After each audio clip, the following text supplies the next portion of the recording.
Hey, I'm Kevin Aschenbach. We're out here at Zaka Station for the launch of the all-new 2013 CRF450R.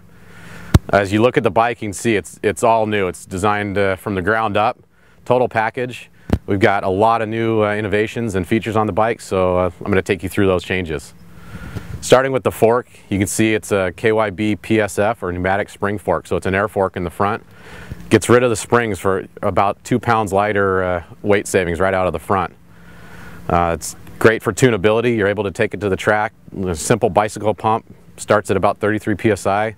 Put a little bit more air pressure in it for rougher tracks, downhills, something like that, where it starts getting a lot of braking bumps. You want the front to ride a little higher, or if the track starts drying out at the end of the day, you want it to be a little more supple, a little more plush. Take a little bit of air out. It won't deflect off bumps or anything like that. All around, just amazing new technology. Another part of the chassis package, or the package of the whole bike, is the new chassis.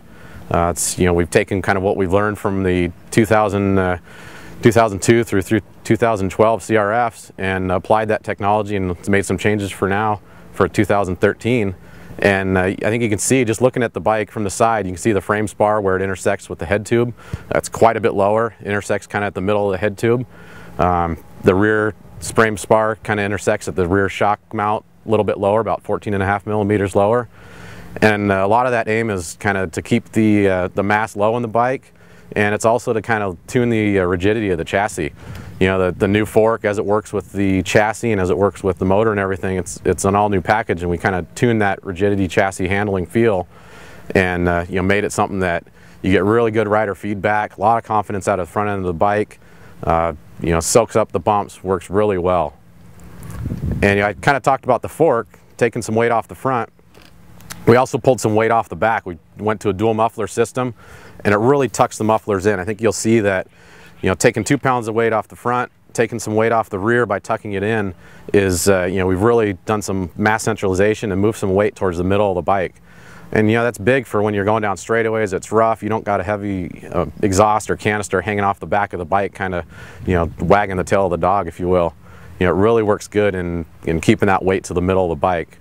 Another big benefit with the dual pipes is we're able to decrease sound, keep sound within the 94 dB limits for a lot of the race organizations while still making good power.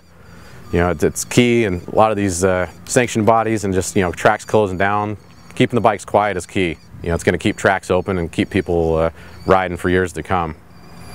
Another big change is to the motor. It may look the same on the outside. The proven Unicam design and architecture is still there, but we made a host of improvements to the internals of the bike.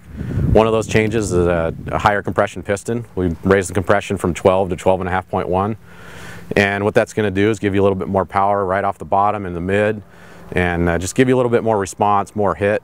We've also tuned the FI ignition and fuel mapping, kind of work with all those new changes to the motor, the piston, some of those changes there, and the mapping, the air boot as it brings air into the motor.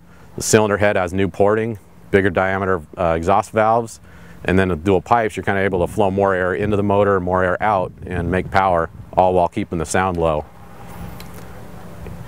A couple more things that we did for 2013. You can see the styling of the bike. It's got a bold new kind of minimal plastics, maximum ergonomics look and feel to it.